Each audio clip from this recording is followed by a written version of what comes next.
Ooh, yeah, this is good. This is delicious, but it is very hot.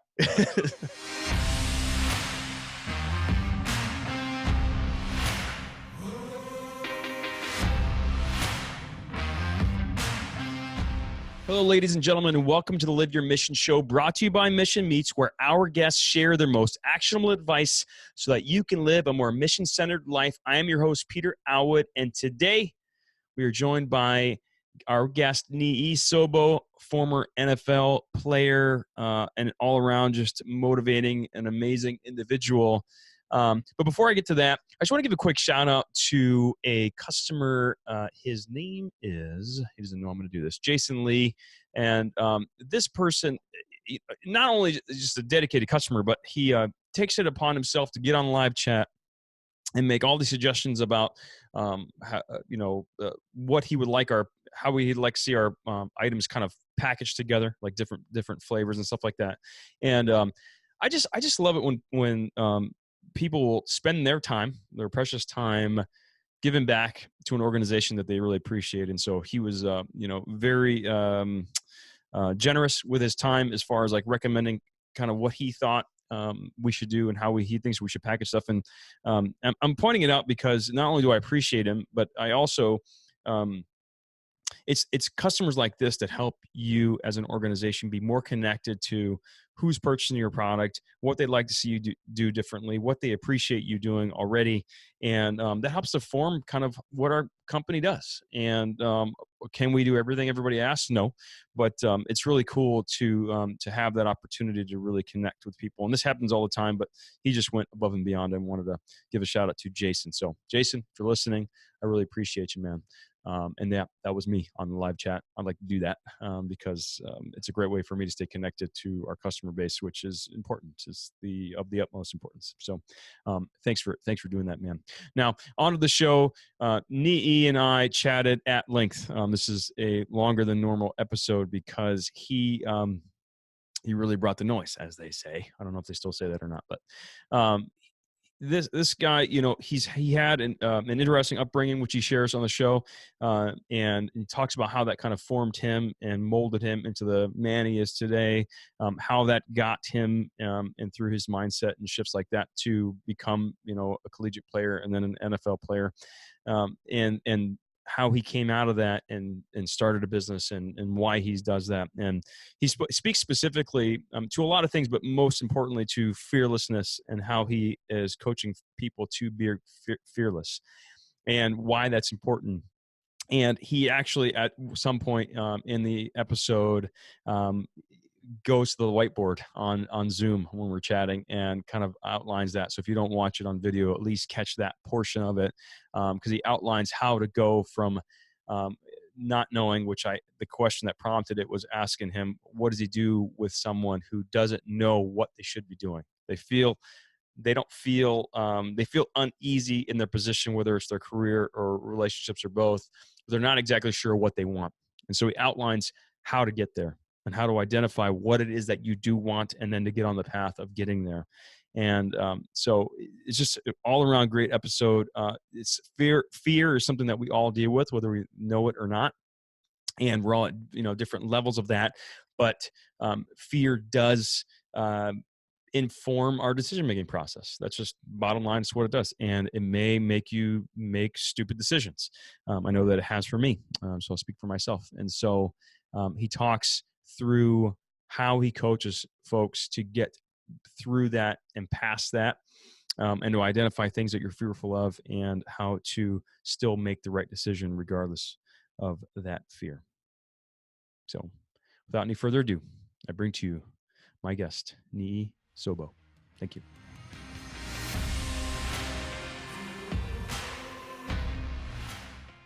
Niyi, welcome to the show. Hey, man, what's popping, man? It's good to see you. Hey, it's great to see you too. It's been a long time, man. Yeah. Well, dude, we'll jump right in. First question: when someone asks you what you do, what do you say? And is that your current mission, or is it something else? Yeah. So when people ask me what I do, I say I help high competitors. Most of the time, it depends on who I'm talking to. If it's an athlete, I'll say elite athletes, but typically high competitors. And what I help them do is build supreme confidence and really dominate under pressure. And so the way that I do that is through a focus on strategy and mindset. So my whole thing is mindset, man. I was a professional athlete, and that's the edge that I find. You hear people say it, 90% of the game is mental, 80%. It really is that important. So that's what I do. And I say my mission is a little bigger than that, but what I do in my company, if you will, I consider my company just the main vehicle that I drive every day, if you will. So my Yeah. mission though is to help people become fearless, like quite simply.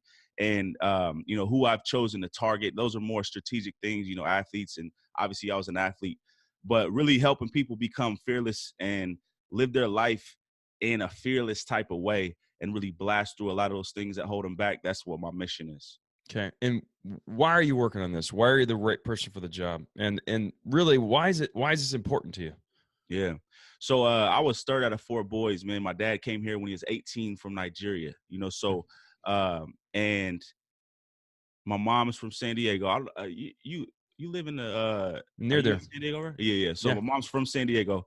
But anyway, I was I don't know if you guys know much about it's not just Africans. I say this, I'm trying not to be to do the stereotype thing, but every person who has a father or a family from certain parts of the world usually can relate. My dad had really high standards for us and his boys, you know what I'm saying? And Hmm. those standards usually applied to academics. And Okay. he had a very specific vision that he had for each one of his sons. Just imagine this: we're all like 2 years apart, right? So four black boys, right? And from the top, my older brother wanted to be a doctor. My brother right above me wanted to be an engineer. I wanted to be a lawyer, and my little brother wanted to be a doctor. You got it all covered. Yeah, so what's funny about that is we all were sure about that at a very young age, which is hilarious. Not to say that kids, shouldn't have the goal of becoming an engineer, but let's just say I had no idea what a lawyer really was, but I wanted to be one, right? So Okay. my paths was almost predetermined for me. Now my dad didn't do it in a very aggressive way. Like honestly, like he wasn't. I know some people have parents who like just kind of go overboard with it. He just really had super high standards for all of us. And so I was the third out of four, so considered technically the middle child. And I really struggled academically. And when I say really struggled, I mean relative. So to my dad, I really struggled. Now I Mm. was really the C plus B minus type of student, but that was really struggling to him, and I caused him a lot of pain in that way, a lot of frustration, and I was also more reserved than a lot of my brothers. All of my brothers are super outgoing, all like the life of the party type of guys, and so anyway, I really struggled sort of finding my place, if you will, and figuring out like who I was. And much of my younger days spent trying to make my dad happy and pleased with me. And it wasn't until in like, ninth grade in high school where I had this really, really rough conversation with my dad, where I was like, "It, man, like I'm not about to try to make this dude happy no more. Let me just go ahead and do my own thing." Right. And so that's when I started playing football. All my brothers were in soccer. And I really took comfort in being alone because I felt like no one was really looking after me. My mom was going through a lot when we were young, and she was kind of in a dark place for much of my childhood. Hmm. And so, and I didn't realize that this is all through reflecting on my childhood, but I really felt abandoned a lot. I felt alone a lot. And so I learned the value of self-reliance. I learned the value of independence. And I honestly don't know what would have happened to me if I didn't take on that mindset. Now, again, I didn't do it consciously. I kind of did it out of necessity. So I just took care of myself. I mean, I was me and my friends, stealing clothes and CDs in sixth grade, doing a bunch of things that we necessarily, obviously what shouldn't have been doing. But I'm saying that because I was sort of a rogue. I was on my own. I felt like no one was really looking after me. And so, long story short, that turned into me being able to play football in the college level. And again, I had a kid when I was 19 years old. So, Wow. and that was really scary for me, at least initially. But I was someone who made a vow I was never going to allow, me having kids to derail my dreams. So I just was more motivation for me. And I was always somebody who was very driven, very motivated. And I just used that to all the way to becoming a pro in the NFL. And then after that, sort of having my first midlife crisis, if you will, when I was about 26, 27 years old, and really trying to figure out what I wanted to do because football was over. And it was then that I realized, even though I was this independent person, quote unquote, I was still unconsciously trying to make my dad happy. And it was like I could never win. And I hated feeling that helpless feeling of just always trying, and never really getting that approval. So that was when I had my second sort of fuck it moment. You know what I mean? And that was like a real, true coming out party for me. It was like, you know what? Like, I'm a grown ass man at this point. I had 4 kids at this point, and it was like, dude, I gotta really like become who I'm supposed to be. Like, and I hadn't really locked into that yet. And at this point, I didn't have football no more. And so basically that led to me going on my sort of path of self-discovery, which a lot of your listeners, you guys probably remember the time when you really started investing in yourself, reading, learning new things, challenging yourself, becoming more self-aware. And it was like, man, I really have allowed fear to drive me. You know what I'm saying? Like, and I really don't like that feeling. And not only that, I see a lot of people around me, including athletes, who have no idea what they're capable of and have no idea how much they're being influenced by their parents, by their upbringing, by their culture, whatever that is, and they're a slave to it. Not to suggest that anything's wrong about your culture or how your parents raised you. We're all, a product of that. But there's some element, all of us have these different elements where it's like it's driving us and it's causing us to feel pain and we're not sure why. So, and through working with athletes, I started doing some training and things and working with athletes in the gym. And I was like, man, what better place to start than with athletes? Because a lot of the places that fear shows up is on the field or the court. You know what I mean? And we're not really sure why. We have this anxiety about playing this game that we love. You know what I mean? And it prevents us from playing at the highest level. So that's what I committed to do is starting first with athletes, showing them how to really perform under pressure.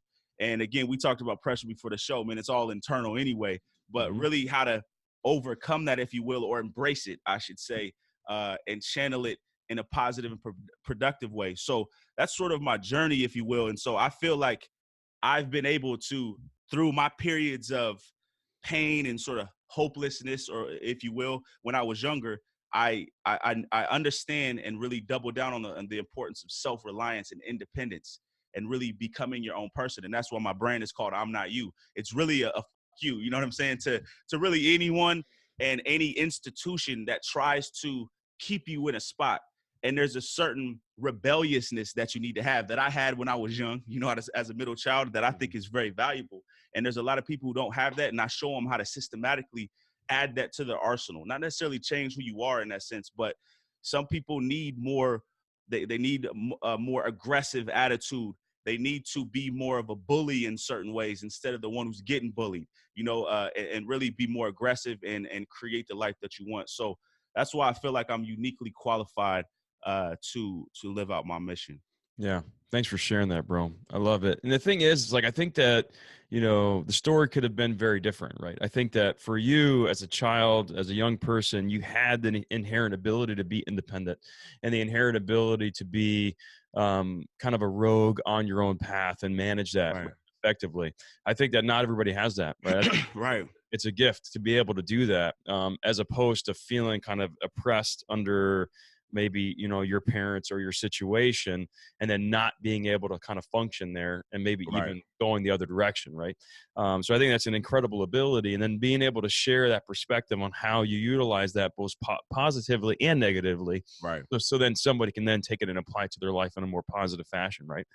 So the thing is like, I think that the fearlessness is very interesting, right? Because then you can make different decisions. And so I want you to maybe share some of the things that you see people doing that they don't realize is being powered by fear. Decisions that they're maybe not making or making that you're like, dude, you're doing that. Like you're living that way because this is steeped in fear. And I think about this constantly because I think that there are, I was just talking to a friend recently, I posted about it. It's like you're making decisions or you have like this standard operating procedure that you're kind of moving through, and you don't realize what is powering it or what's behind it. Right. And if when you step back, you're like, wait a minute, I'm thinking this way because I'm fearful, or I'm making these decisions because I'm fearful. And when you start to realize those things, you think, well, I don't need to be afraid. And if I'm not afraid, what would my decision actually be? Would it be the same decision, or would I do Right. something different? And so, do you have some examples that come to mind where you're like, some things that kind of a recurring theme with your clients or the people that you're interacting with, where you're like, dude, you're saying that, guy or gal, you're saying that, or Right. you're doing that because you're scared. Right. Man, that's a great question. And I think that I'm just going to start with myself as an example. And whenever you're trying to analyze yourself in this way, I feel like it's always best to start with the big areas. Right. So let's Mhm. just talk about the top two. So, or amongst the top two, career, right? Like Mhm. what you spend your life actually doing in service of others for the exchange of value or money, right? All of us have to. So, what do you do for a career and your relationship? Who Mm. you choose as a spouse in that way. So I'll just go back to when I had a kid, right? When I was 19 years old, I come from a Christian household. So my dad was very much ingrained in us that we were to be virgins before we were married, and Mm. it was almost like it was never even told to us that we had to be with the mother of our children, just because that's obvious. Because if you're not having sex before you're married, then what else is going to happen, right? So Right. that was so deeply ingrained in all of us. So when I have a kid at 19, like, and it's so funny looking back on it, like so long story short, I literally engaged 3 times. Wow. 3 times. Now, if you engage to someone twice and it doesn't work out, you would imagine that you both would be like, all right, man, like, let's just go ahead and part ways. This is not supposed to happen, right? But Yeah. 3 different times. And the reason I bring this up is because for me at the time, the idea that I needed to marry the woman that I was with was never said to me. No one ever told me that. It was definitely implied, but it was so deeply ingrained in my subconscious that I had to do that, that I felt so much pain at the idea of not doing that, that I ignored so many obvious telltale signs that this was definitely not the right way to go. I ignored so many things. I sacrificed just made so many dumb decisions, all from that idea, that unconscious belief that I need to be with the person that I have a kid with. And of Mhm. course, when you dig deeper, why? If you keep asking why, it's usually it comes back to my relationship with my father, because he would Mhm. be disappointed with me. Because of course he was very disappointed when he found out, and he was very subtly, he would encourage me or praise me whenever I was trying to make it work with my son's mom. Right. Mhm. So he would actually say that he was proud of me, which is something he never said. So of course, now that's the little kid in me, but I'm a grown man at this point. We're not all the way grown at 19, 20 years old, but I'm grown, but I still have this desire to make my dad happy. So, Mhm. and I spent 7 years in a relationship that I had no business being in because of that. So that's one clear example of how fear drives your decision making, and how it can actually have really, really huge implications on a lot of different people. Now, of course, I love my 2 sons who I had with this woman, and I don't regret anything, in that way. But I'm not gonna sit up here and act like, I'm not gonna say waste a lot of time. You get what I'm saying? Like a lot of pain, Yeah. and wasn't necessarily necessary. And, Mhm. and then I'll go again with career. And so, and everyone sort of has a different, idea of where they want to go. And I'm gonna use my friend as an example. And he actually, we have similar, cultures, right? And he's my age, and this is no bullshit. I think this was like a year and a half ago, and I was talking to him, and we were just kind of at this. I think it was at one of our kids' birthdays, and we were just talking about next moves, etc. And he was saying that he wanted to go back to school, right? Hmm. And so naturally, I just like why? Like if someone's gonna go back to school with children, like in the age of 30, pay lots and lots of money to go back to school, you should probably know why, right? So I just asked why, just very casually, and he kind of stuttered or fumbled with that question a little bit, but he kept talking about how his that's what his dad always wanted, and his dad, and so he actually was very clear about that, and his dad was not even alive. His Mm. dad was no longer alive, and no, I'm not suggesting that he should or shouldn't. That's none of my business whether or not he should or shouldn't go to school. But in this case, it was very clear that his dad and what his dad valued was still driving his decisions to about what he wanted to do with his career. And so, you know, it's kind of whenever you feel this sort of uncomfortable pressure about a decision that you're making, like you want to probe. You Mm-hmm. see what I'm saying? So anytime you feel any sort of unease about something, whether it's a relationship, whether it's sending your kids to school, so I know you homeschool, Yeah. and I admire the hell out of you for that. And there's a lot of, I feel like, I don't know, we could talk a lot about this. I feel like homeschool in a little bit is going to be like norm. Like we're going to look back and be like, why wouldn't we do that? But when you feel this sort of unease, like when I went to my son's um, teacher conference, and I was just like, why am I sending my kids here? Like I felt unease. And of course, when I dig deep and because we homeschool our children now as well. And I'm sure you can relate to this. Maybe, I mean, I consider you more of an OG, but at some point you probably had some like, conflict about that, right? And when you go to the conflict, there's nothing in your experience, I imagine, that said, yeah, I should, like, no hard evidence of like, yeah, we should definitely send our kids to school. It was probably a clear cut, obvious, we're going to homeschool our kids, but Mm-hmm. there's still conflict. Oh, yeah. And why is there conflict? Because we have all these ideas about what we should or shouldn't do. And in that way, we get that from religion. We get that from the fact that we went to school and we were told that this is right and this is wrong. And we got that right or wrong mindset when we were in school. So anyway, I'm saying that because any area of your life that's causing you pain, ask yourself why you're doing it that way.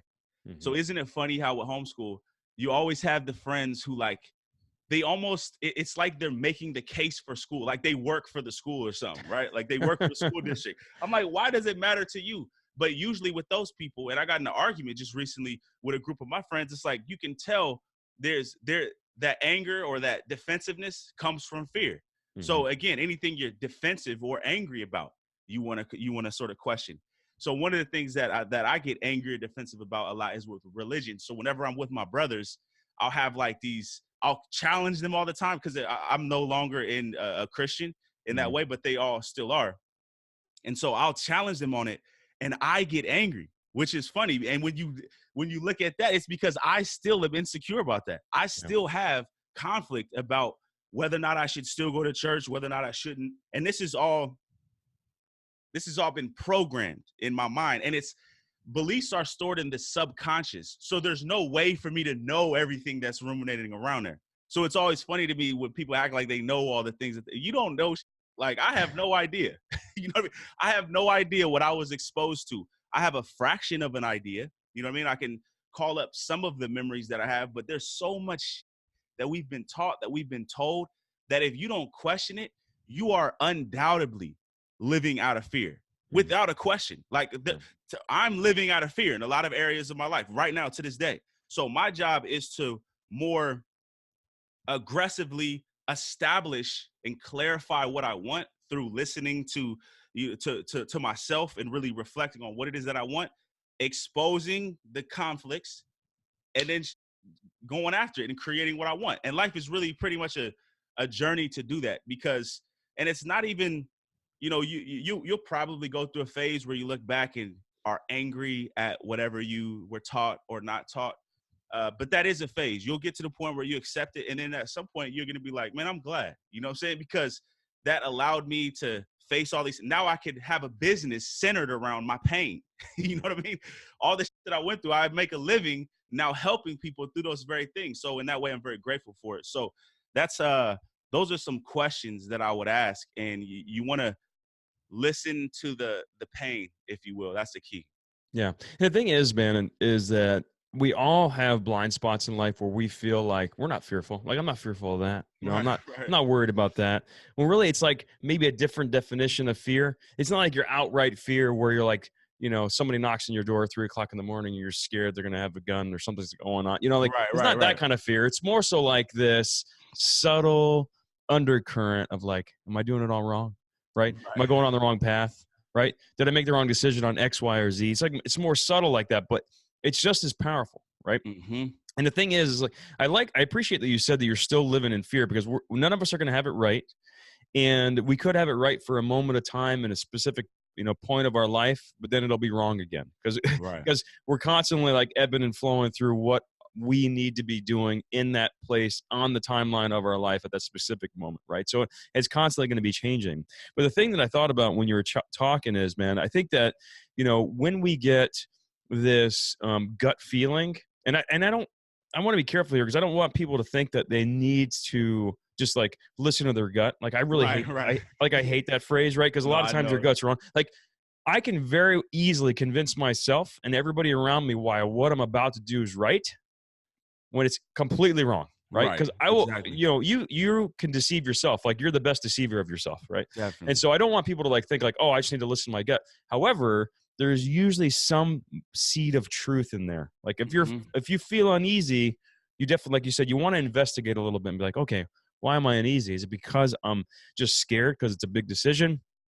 Or is it because something happened, right? Where there was an interaction with a person or an email that was sent on like a big decision that needed to be made. There's something in there that made you uneasy. You need to investigate and see kind of what that is, Right. right? And sometimes it could just be your past informing your future and saying, okay, no, this feels like that other thing that I went through that was really Right, bad. right. Like this feels kind of like that. I need to, and what's great, you said you have a whole business based on the pain that you experienced.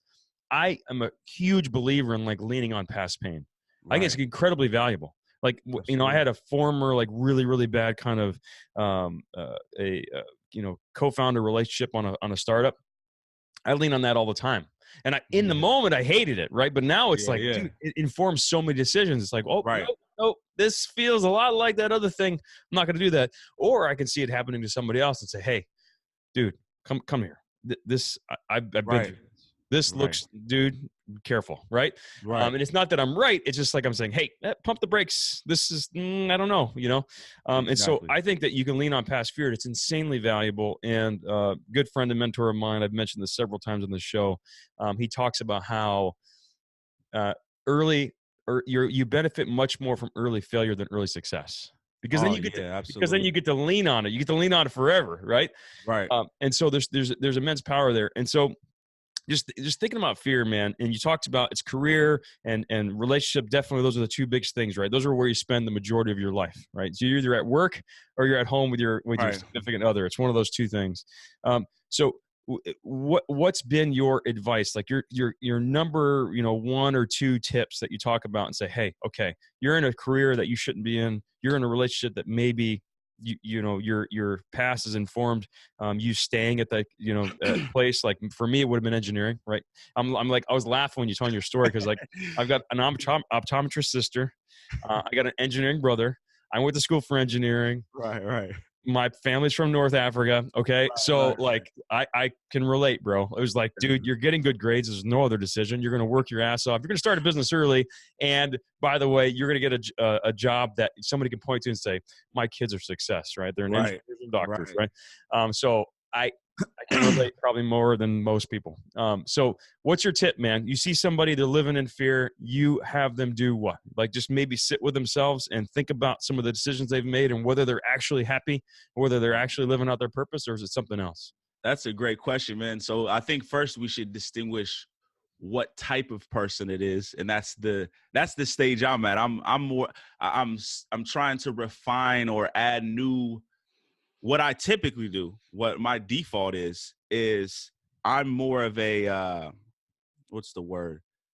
I don't want to say aggressive because I'm actually pretty deliberate in certain things. I'm not reckless in that way, in a good way, but I default towards like big action. You know what I'm saying? So if somebody was at that stage, the first thing that they need to do is ruthlessly evaluate themselves. And I say ruthless in a like you need to be a level of honest with yourself that you're not used to being.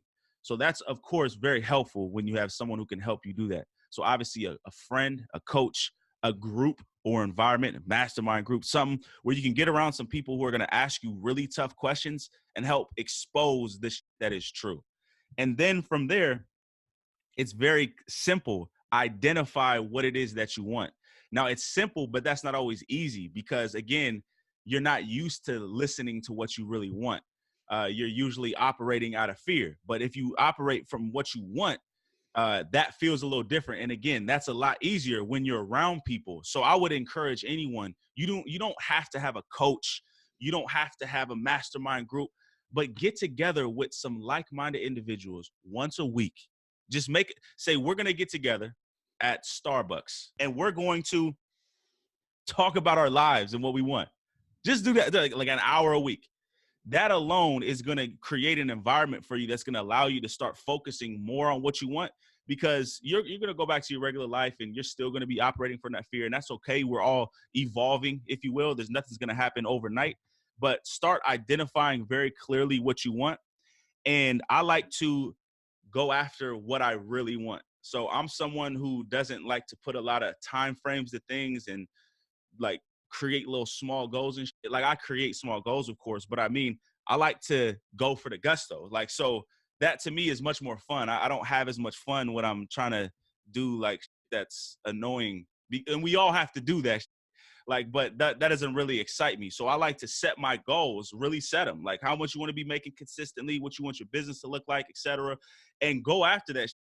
And then create a strategy and then go after it and then learn in the meantime. It's no different than what Arnold Schwarzenegger would tell someone who wants to be really, really ripped. He'd be like, yo, first things first, like, let's get real honest about where you're at. Okay. You're really not that strong. You haven't done this. Okay, cool. Now, what do you want? You want to look like me? Okay, cool. Let's create a plan and let's get in the gym. And we're going to get in the gym daily, whatever the plan is. And when you get in the gym, you're going to throw up probably the first time you work out. You know, you're going to be really sore. You're probably going to call and cancel the next day. You know what I mean? And then I'm going to chew you out. And then you're going to come back the third day. You know, then we're going to work out some more. And then your form's going to be shit. And then I'm going to correct it. And then we're going to come back. We're going to do leg day. Your form's going to be shit again. You might fall up under the squat rack. And then you're going to learn from that. You know what I mean? You might run and pull a muscle, you know, week 6. Okay, cool. We're going to rehab a little bit. And then we're just going to constantly. So in that way, I use sports as an analogy for everything, because it's so brilliant. Any athlete you see, they're not looking back at the shit that they did, the mistakes, quote unquote, and saying they're bad. They evolved from it. So you throw that pick, the next time you're going to think differently. You got in the next practice, you went in and you prepared against that so that you can mitigate those type of situations. And it's no different in business. And sometimes, you know, depending on the mistakes that you make, there's varying degrees of pain, you know, and no one likes pain in that way, but pain really is important. It's like if you were driving in your car and your gas light did not come on, that would really suck, right? That's like us acting like we don't want pain. Like if you make a mistake, you should feel pain. That's an alert to you that you're doing something that's not in alignment with where you want to go. Like if we were driving, right, and you didn't feel those, you know, when you go off the road, like if you didn't feel that, you might fuck around and be in a ditch. But that is alerting you, okay, you're a little off track. And it's not right or wrong, right? Like it's not right or wrong. It's just, it's not in alignment with where you say you want to go. So that's what you listening would need to do. If you are living in that way, is begin the practice of consistently exposing yourself to what's true and consistently identifying what you want, exposing what's true for you at the moment, identifying what you want, and then acting on that, taking action consistently, and then evaluating, you know, and making that a habit, if you will, and you will grow at a really aggressive rate. And there's not a lot of events, you know what I mean? Like, you know, there's a few breakthroughs along the way, but it's a grind, just like anyone in the gym. Like it's not very sexy. And this is where, you know, social media, and I love social media, and social media is not bad, but one of the things that does happen is that we get these 60-second clips, these 10-second clips, and we think that it is just popping all the time. You know what I'm saying? Like we see you on there talking about, yeah, man, we got all, you know, Mission Meats is in all of these stores around the country, boom, boom, boom. And they don't see all of this shit that you did to get here. And they don't see the shit that you do every day to make this shit continue to pop off. And so that's what it really looks like. And if we can start, you know, paying, or I should say, steeping ourselves more in reality. And again, so everyone needs to monitor their own relationship to social media. That's on you. And it's not just social media. It's really media in general, I would say. Really pay attention to what that is really doing to you. Because even when you follow positive, quote unquote, a lot of times they're not really giving you context for. So like you said, listen to your gut. No, what you need to do is read a book on evolutionary psychology. Then you really understand what that really means. Don't take action. No, what you really should do is maybe go read a book on procrastination or building habits, etc. And that would give you more context instead of going to, it's like going to Costco every day for meals. You know what I'm saying? They're not going to give you a full meal. It's just little samples and that's not Costco's fault. But if you go to Costco looking to, have a sustainable, some sort of situation for yourself from a nutrition standpoint, that's not very smart. So monitor your media intake, I would say, particularly social media. Yeah, and the grasping reality, man. I mean, it's just one foot in front of the other, Right. Nick always says, little by little, the bird makes its nest. It's just like, dude, it is just, this is what it is. It's not sexy, right? If you saw what I was working on today, you'd be like, dang, dude, you got to do that. I'm like, that sucks. Yeah. I had the most tedious task ever today. It's like 3 hours of just like clicking and looking at data, right? But that's just part of it. Right. And it's just, there are some inflection points. There are some breakthroughs, but very little. Most of the time, it just slow and steady wins the race. And that's why a lot of people quit. Exactly. You go in the gym and you're with Arnold Schwarzenegger and you're as skinny as I am. And you're like, dude, I'm never going to make it there. Right. Is there something you can give me so I can add 30 pounds of muscle like right now? Right. No. Right. And that's why you should spend more time with Arnold Schwarzenegger. Just spend more time with him and less time on your news feed. You know what I'm saying? That's right. Well, and that's why, and that's to your next point was, getting with some groups. It's like, I've got a couple of friends that we meet with every 2 weeks and we just talk about things. Right. Mm-hmm. Now, to me, it's not just the group that you meet with.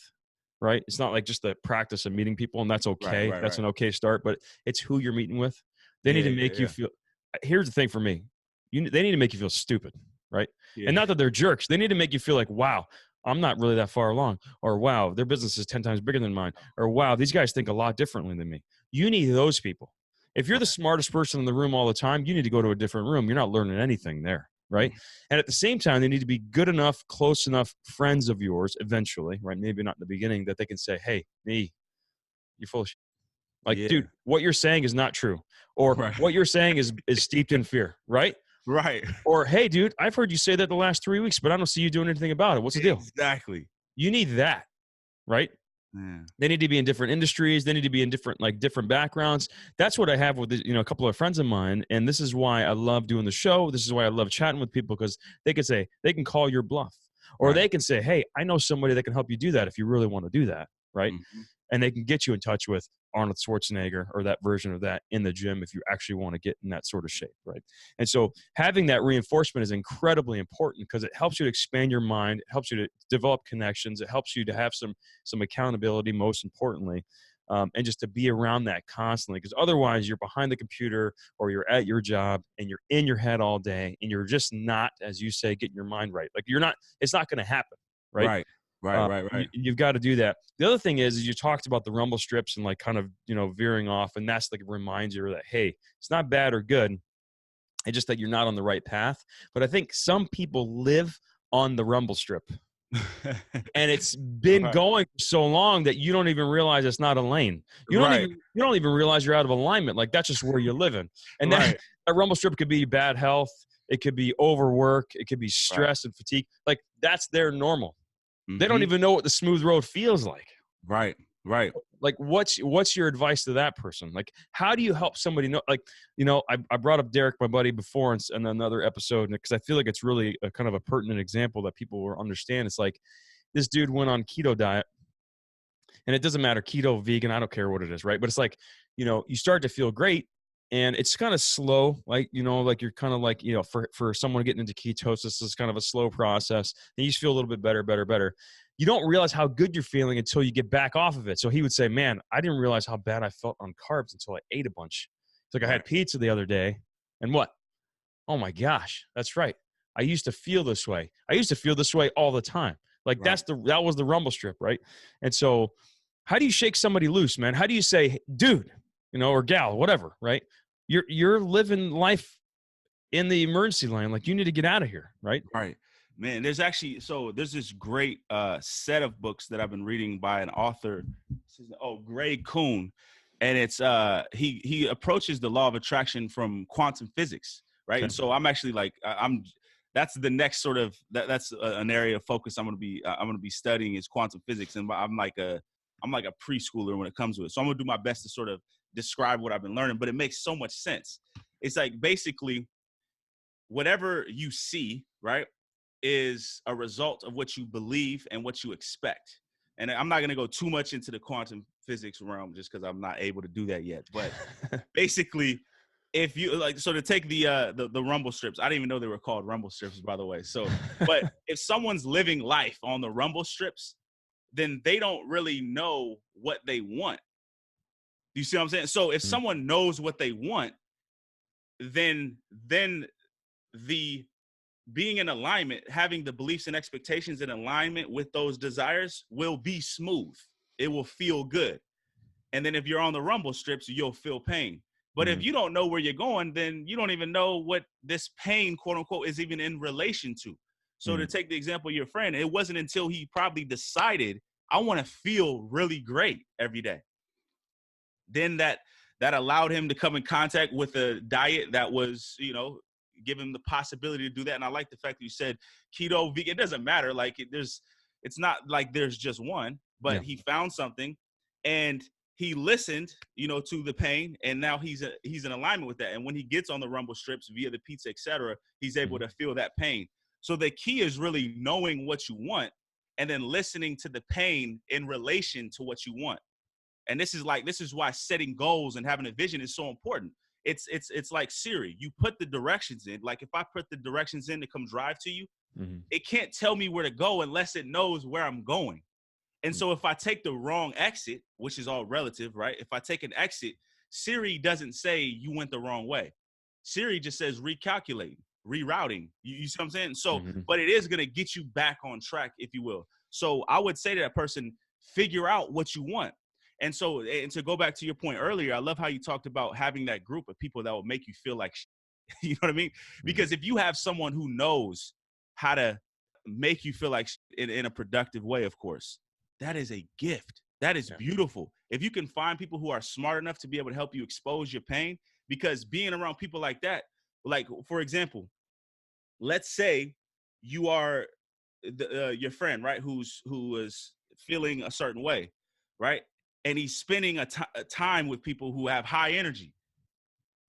By you spending time together, probably at some point, the topic of energy is going to come up. And they'll be like, dude, you do what? You sleep how long?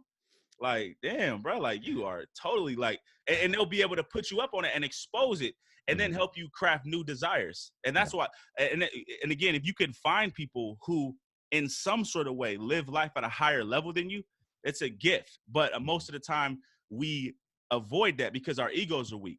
So to that, this is what you need to do. This is what you need to do. And this is why setting big goals is so important.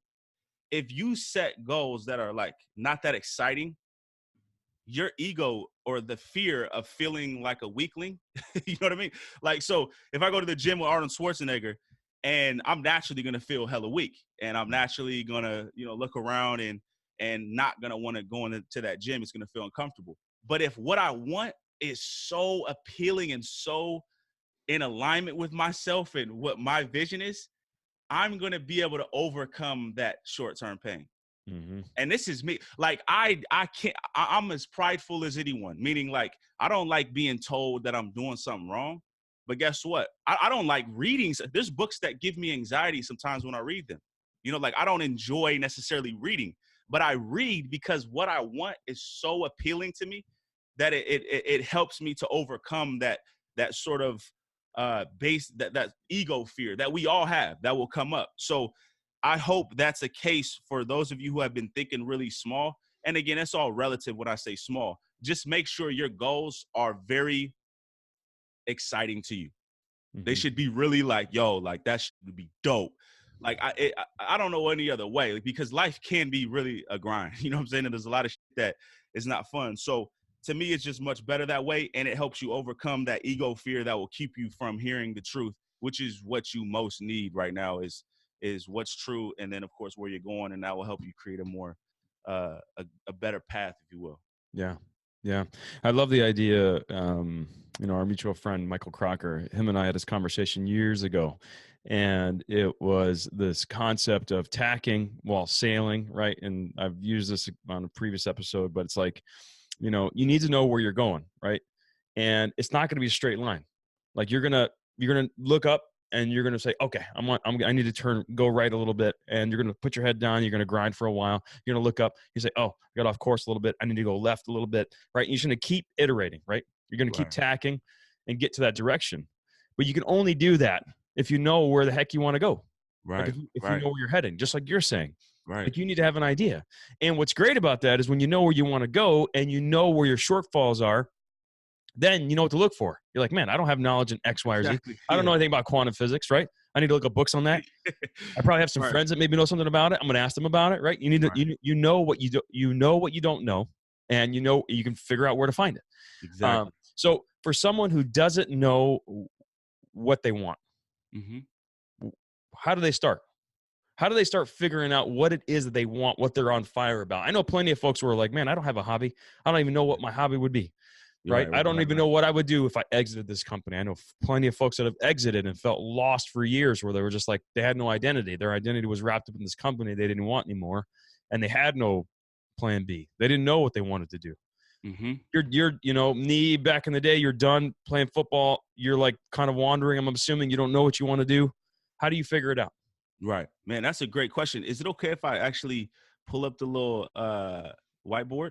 Yeah. Yeah. Because we could do like a little, and this is just a very practical exercise that you can do and I'm glad you're asking it in this way, because there's always, like, we want to know how to do things practically. It's kind of easy to be like, yeah, just figure out what you want, right? Mm-hmm. So if you are struggling with knowing what it is that you want, then emotions are the best place to start, because emotions signal to you where there's misalignment with what you want and what you believe is true.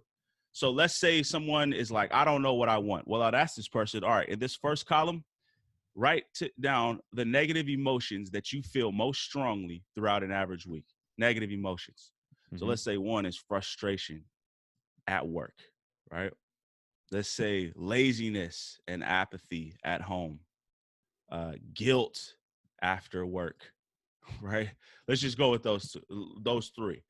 So then I would say, all right, well, what's the lack of, right? So if you're frustrated at work, why are you frustrated at work? Because you don't have what, right? So what is it that you don't have that's making you frustrated? So you're frustrated because you're working with a bunch of assholes, let's say, right? Okay, cool. You're working with a bunch of assholes and it's not worth the pay.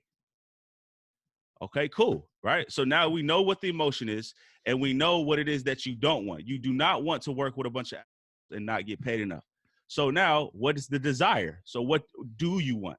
Because if this person had what they wanted, they would not be frustrated. Is that fair to say? Like, you would then be in a place of, you'd be like, yeah, man, it's awesome. Like, this is cool. That's called alignment. This is misalignment. And listening to, this is the rubber strips, or what do you call them? The rumble strips. Yeah, the rumble strips. Like, this is frustration is the rumble strips. It's like, grrr, right? So it's like, all right, you're frustrated about this. This is what you don't want. Now, what do you want? I want to work with cool people, and I want to be making X amount of money per month. That's not the amount that you're making here. So make it, let's say it's 10,000 a month. That's usually a good sort of initial benchmark for most people who are, kind of in a I don't know. I hear this number a lot. So I want to work with cool people making $10,000 a month. Look, you just identify what it is that you wanted through listening to your pain. Let's say you feel laziness and apathy at home on the weekend. Okay, why? Why do you feel lazy and apathy? Because you feel sloppy and out of shape and low energy. We don't have to figure out why you feel that way necessarily just yet, or the root causes behind that. And then you say, okay, well, because if you didn't have any problem with sloppiness and lack of energy, then you wouldn't feel lazy and apathy. You'd probably feel awesome sitting on the couch. You feel great, but you don't. You feel like and what is it that you want? I want to have energy. I want to go out and play basketball with my friends instead of sitting on the couch.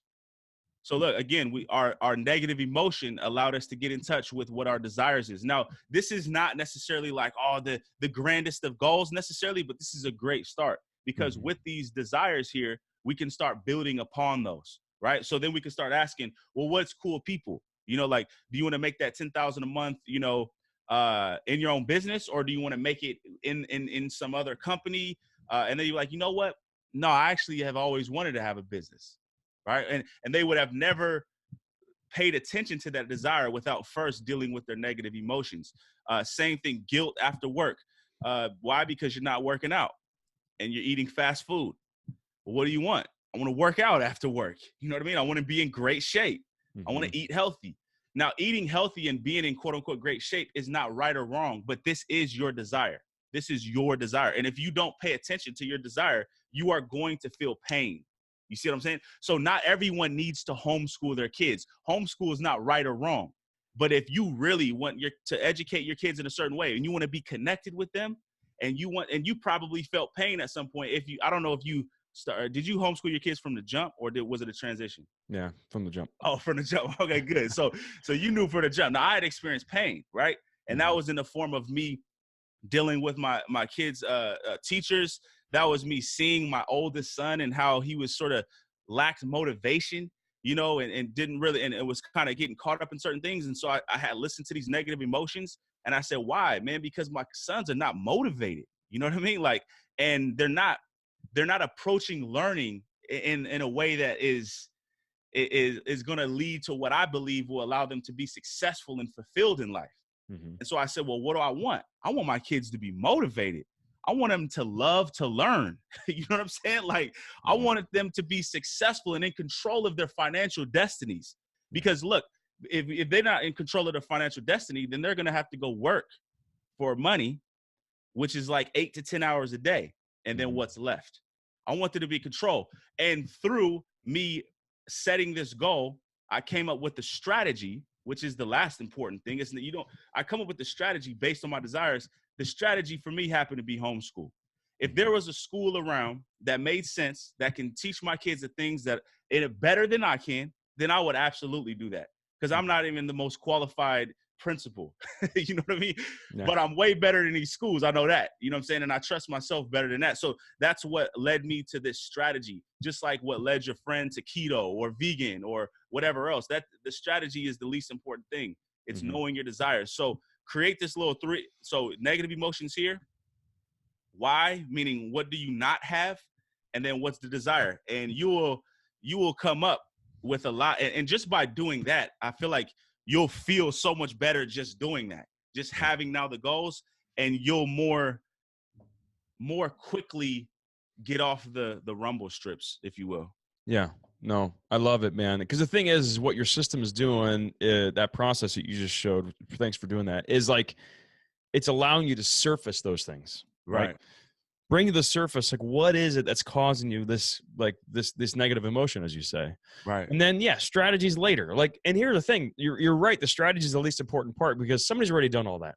Somebody's already gone from like no energy to energy. Like, that's been figured out 1,000 times. That's not hard, right? It's in many ways, in many different ways. Yeah, many different ways. And so it's really just for you to say, oh, I do feel low energy, and this does cause me some negative emotions, right? Or I do not like my job very much. And yeah, you're right. I haven't been happy at my job for a long time. I've been riding the rumble strips forever at 80 miles an hour. And so like just identifying that's the hard part. Right. Figuring out how to start a business or figuring out how to go to a new job, that's easy. Right. In comparison, right? To actually figuring out what the heck's going on in your life. Well, dude, man, I really appreciate all this time, and we still haven't gotten to the Reaper round, and I know you're excited to eat. Yeah.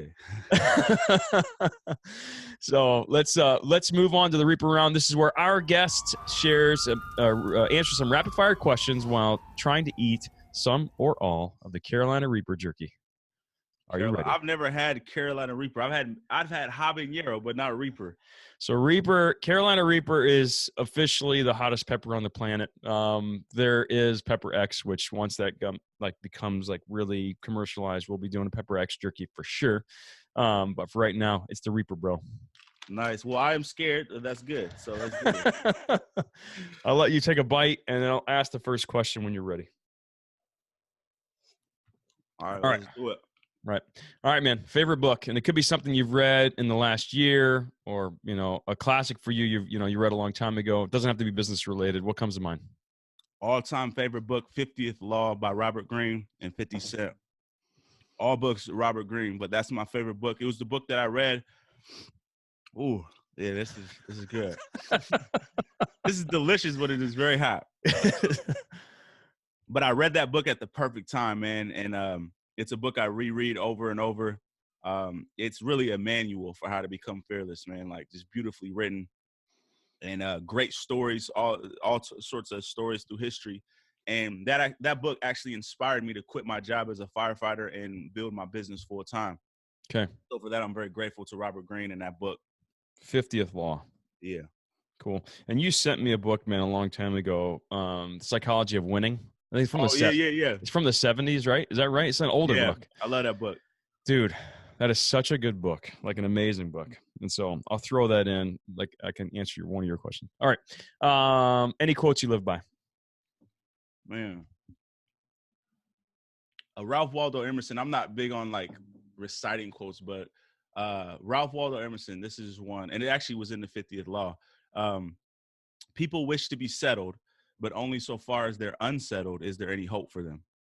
And that's powerful because it basically comes back to what we've been talking about. You got to pay attention to pain. You need the pain. So everyone wants to be happy, but only the degree to which you're willing to feel pain can you get that. You see what I'm saying? Like, and that's really the laws of nature. You know what I mean? So if you want to feel love and connection, only to the degree that you're willing and able to feel heartbreak, you know what I mean, and loneliness. And that's big for me because I'm someone who really loves to be, independent, in control, self-reliant. And that's something for me I've had to learn in relationships. Is like, look, I got to actually allow myself to be hurt in order to feel the level of connection that I really want, because human beings are meant to connect. That's really what we all want at the end of the day. As self-reliant as I like to think that I am, I want connection just as badly as anyone else. So that's a great quote for me that I apply and really to anything that I'm doing, because I feel at times I'm lazy about certain things that have to be done. I avoid certain things. And it's like, nah, man, if you want this, you got to pay the price. That's just nature 101. Yeah. I think about that a lot where, and it's a kind of a reminder I give myself constantly. It's like a level of stress and pressure that I can handle is directly related to my success. Right. Like if you can't handle it, dude, or you keep telling yourself like, this is hard, or, I don't want to do this. Well, then that's just going to limit you. Right. And it's not that you want to take on more and more and more work. It's just harder stuff. Right. Exactly. I want to deal with bigger problems. Right. You want to make the heavy be lightweight, and then as soon as that becomes lightweight, take on more heavies. Right. I want the bigger problems. All right. Biggest blunder that you can point to, like a big business mistake. Ooh, yeah. Okay, this is a good one. So early, so I think this was about 3 years ago. My business is still relatively young. And I was like, I actually had a client, he referred to this a lot as he was a lot older than I was. And he talked about the over exuberant CEO, so this is like the young, ambitious, hungry CEO who wants to take over the world, and is willing to conquer all fears in order to make it happen and invest whatever. And so this was me, and still is me in a lot of ways, but I try to temper back a little bit, be more strategic. But at this particular point, I was really excited about scaling my business. I was really excited about being able to make X amount of money per month from my products and services and be able to work with all these people all around the world.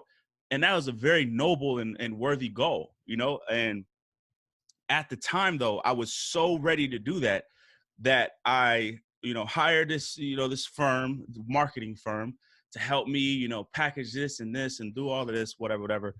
And it's no knock against them, although there are a lot of people out there who prey on really over exuberant CEOs. So you want to be very careful about that. But my point is, I invested probably like 30 to 40 in mid 30 something thousand, which was a lot for me at that point. And even to this day, like investing that in this particular move without knowing certain things and without being able to justify it in a certain way. Yeah. It's really not wise, but I invested that. And long story short, it just totally fell apart. And I won't go into why and all of that, and I won't necessarily even call it a complete waste of money because a lot of good things did come out of it. But here's what I learned. Don't rush. And I heard this I can't remember the book I read, but nail it, then scale it. So, and don't rush what doesn't need to be rushed. You know what I'm saying? So I was basically rushing the scaling of my business. And I did so with a group of people who didn't even really seem to care whether or not I was ready or not. They were just really excited about me scaling. So they didn't even really do a lot of research on me. I feel like it's like, do you wonder if I'm good? Yeah. Are you just worried about selling a bunch of $10, $200 courses online, X amount of them through Facebook ads? So to the young exuberant CEO, what I would say is first of all, in the beginning, don't outsource marketing. I feel that's the thing that I take away. And I don't think that's black or white, but I would say you should really invest in learning marketing as a CEO. Like, don't be afraid by that. Like, you really need to understand that, at least in a basic level. Don't be in a hurry to outsource marketing. Right. And that was the first mistake that I made. And the next mistake was really not getting my system nailed to a certain degree to where I feel comfortable giving it to the world. And literally, it's only within the past month that we now have scaled Killer Instinct, which is my entire system and philosophy broken down, 6-month course. And that's like 3+ years later after I've taught it 8 times in a row. You know what I'm saying? To like over 200 people all around the world. So I now feel comfortable doing that. And before, I was too much in a rush. And so I tell people, especially people in this industry, meaning this information industry, coaching, whatever, it's like, listen, man, there's a lot of bull out there. There's a lot of people who are just capitalizing off, people on the internet willing to pay $50 for a course and $200 for a course. I'm not in the business of selling courses and I'm in the business of helping people become fearless. Now, I have information courses, if you will, but it's absolutely imperative that I'm the best at what I do. And so I would tell people, invest in becoming really, really good. And that's actually what Robert Greene told me. So Robert Greene's, I interviewed him twice on the show. He's actually helping me with my book right now, which is awesome as well. But he told me, he said, look, man, coach as many people as you possibly can. Like, become the best at what you do. And this is not what that marketing firm told me. What the marketing firm told me is, pay me $100K and I'm gonna help you set up your funnels and sell them all across the world. So they gave me entirely different advice. And I actually did have a couple of OGs that warned me against it, but I didn't listen. You know what I'm saying? But it's all good. I learned my lesson. So make sure you have a good circle around you, people who can see your blind spots. That's of course very important as well. But that was a pretty big blunder that I'm usually excited to tell people about, because I don't want people making that same mistake. Yeah. Here's the thing about it. I mean, to me, the lesson, on top of everything you just said, Niyi, is that it's a cart before the horse scenario, right? Like, you didn't even know what you needed to build. You didn't even know what you wanted to say, right? Like, you had an idea, but you can't refine that through a funnel, right? Exactly. You need to actually be out there talking to people. You need to be out there doing the marketing, right? I mean, dude, I sit on live chat still from time to time on Mission Meets. Why? I want to hear what the customers are saying. Right. I want to learn directly from them. Like, what are you saying? Like, what are we not doing that we should be doing? What are you, what are we doing that you hate? What are the flavors that you don't like? What are the flavors that you want to see us release? I could learn that through somebody else sitting on live chat, but guess what? I get to ask the questions when they say something. I just did it today. Right. The guy was like, man, why don't you guys do this? I'm like, I don't know. Why would you want that? And he's like, oh, I want it because of this, this, and that. I learned a bunch of stuff today that I wouldn't have learned if I wasn't just sitting there talking directly with the customer. Same thing for the marketing, man. You don't know what you want to do. You don't know what funnels you need to set up until you actually see it happening. Right? Exactly. Yeah. So I love that, man. One other question here for you, bro. What's the best $100 purchase or under that you've made recently that's impacted your life? Like something like that would maybe seemingly insignificant, not a ton of money, that has really helped you. That is a great question. I buy things all the time on Amazon, so let me just think through. I'm just looking around because I'm like, it's too early to say, but I I don't know if it's $100 or under. I got it as a gift. It's that little Google screen that goes in. So Yeah. I don't know yet if that's the one. Let me.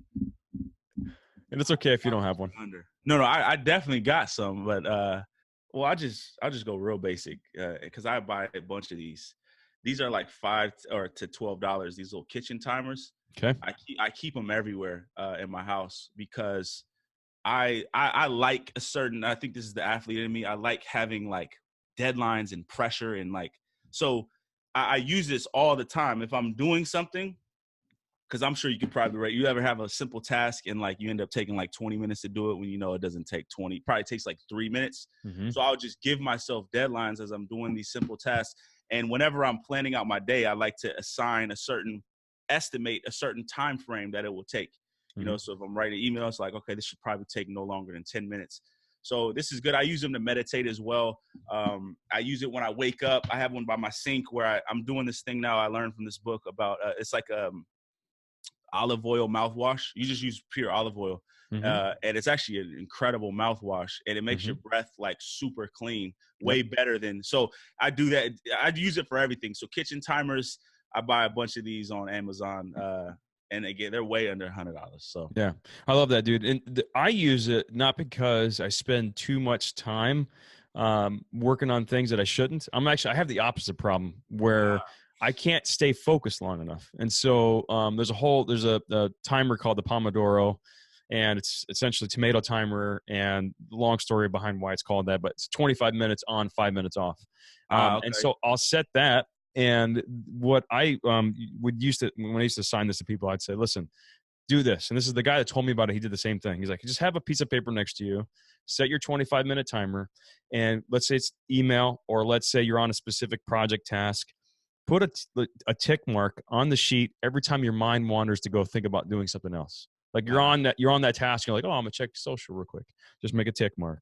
Oh yeah, I'm gonna go use the bathroom. Oh, I need to get some more coffee. Just keep putting ticks. And here's the thing. People that think they're super focused, like, oh man, I don't have a problem. I'm super focused. You'll look at your sheet when you're 25 minutes up and be like, holy crap, like 12 times I got up to go do something else because I can't stay on task. So that's my problem, actually. Right. So I'll set that timer. And to me, and it'll go off. It'll make a sound because I use it. What the heck is it called? Pomo To Do is the website. You can just set these tasks. Anyways, so it's a digital one. It's not a physical one, but same idea. It's incredible to me, man, how it can make you focus. Because every time I go to wonder, I'm like, no, dude, I got my 25 minutes, dude. Stop. Right. You don't need any more coffee right now. Like just keep working. Stay seated.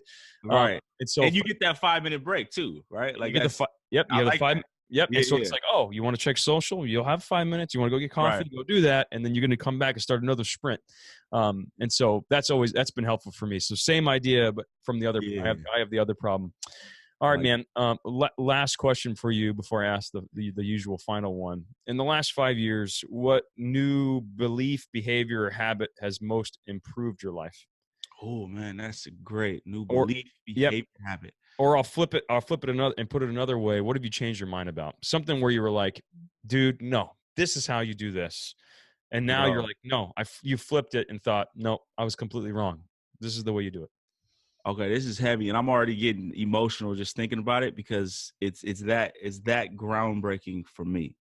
So you heard me talk earlier about, how when I was young, I didn't feel like I didn't feel like I was really taken care of, you know what I mean? And I was kind of like on my own a lot. And so I developed this ruggedness, this independence, self-reliance, and it served me well in a lot of areas, and actually is, I attribute even me a lot of what I've succeeded or been able to accomplish to that quality or to that sort of, package of qualities. However, one of the downsides of it is that I've had this idea or set of beliefs around my relation to other people that hasn't been necessarily healthy, especially as I've evolved with kids and a wife. And so those ideas and beliefs are basically like, I don't really need people, like I'm good. I can handle this shit on my own.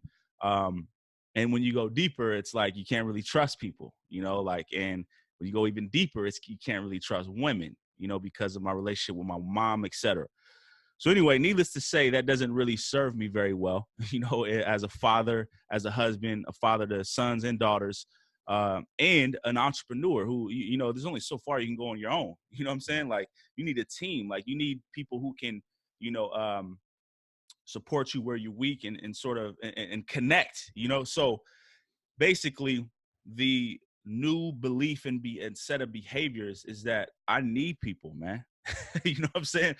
And not just need people like in a fearful, like, oh, I need you type of way, but I crave that. I need, I value people.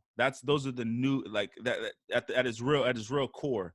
And that really is the challenge for me. Like, and this just from the couple weeks we've been texting back and forth. I don't text well with people. And I think I have a hard time getting back to people soon.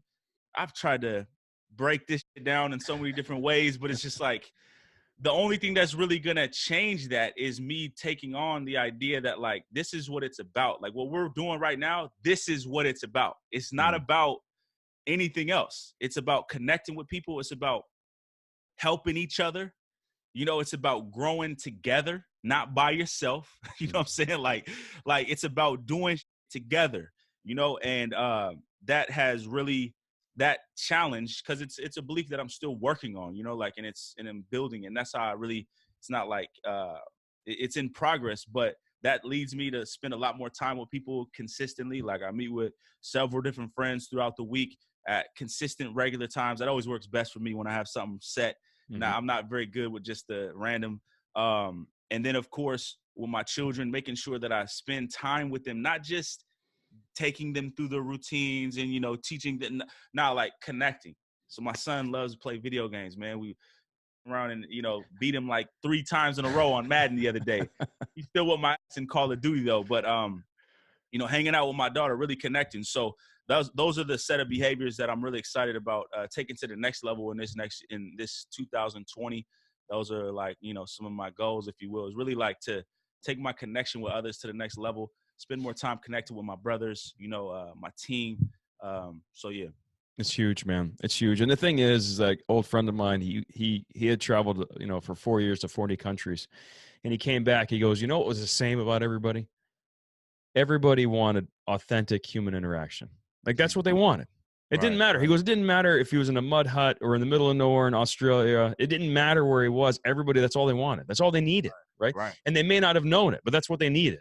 Right. And you're right, man. There's no self-made man or woman. It's like, you need people around you to help you grow, to hold you accountable. All the things we've been talking about on this show, in this episode so far, and whether you like it or not, and whether you know it or not. And the thing is that, like, you think about to the days that are most memorable, the days where you felt most fulfilled, the days where you're probably most happy or living out your purpose, or both. It was with people. Right. Very rarely was it on your own. Right. And even if it wasn't in person, it was via email, it was via live chat, it was via text, it was via video. It doesn't matter. It's because you had a positive effect on somebody else's life. Whether you just made them laugh, or you helped them change their career, or somewhere in between, it doesn't matter.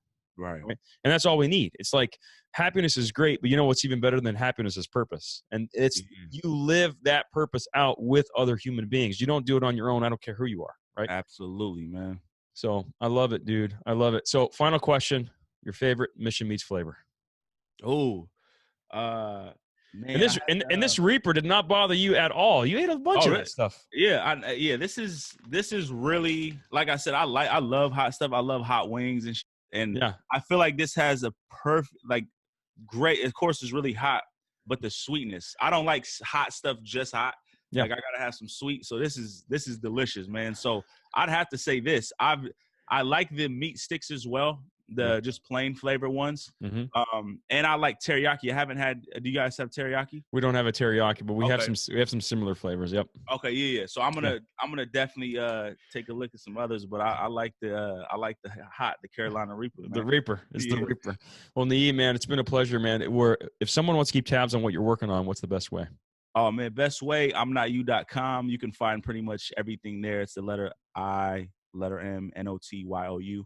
I got 2 podcasts on iTunes, so check me out. Just search Niyi Sobo, NIYISOBO, Sports Motivation Podcast, as well as the Get Your Mind Right podcast. So, but yeah, you can find everything on I'mNotYou.com. All right, man. I appreciate it, bro. It's been a pleasure. No doubt. Thanks for having me on. Later, bro. Thanks so much for tuning in. It means so much to me and the entire Live Your Mission team. Now, at the end of every episode, what do I say? I say, please subscribe, leave a review, share the show with someone, because that's the best way for us to grow this show, grow our reach, and spread the news about how other people are living their mission and how you can apply that to your life. So if you could do that for us, we'd really appreciate it. And then also, we're putting out content that viewers like you have asked, listeners like you have asked about, right? Stuff that you want to learn about, topics and people that you want to hear from. So if there's anything like that that you want to share with me, email me directly, peter@missionmeets.co. That's peter@missionmeets.co. And I'll do my best to oblige. Now, if you would like to consume a bag of Carolina Reaper jerky and do it on video and share it on social, and you want, because you want to be selected to win $100 of free Mission Meats products, and you also want the notoriety of being selected, which I think is pretty big deal, right? I think it's a big deal. At least in our world it is. And so if you want to do that, post on social, tag us, hashtag Mission Reaper, and who knows, man, you might win. All right. And that's it for now. Till next time, get out there and live your mission. Thanks so much.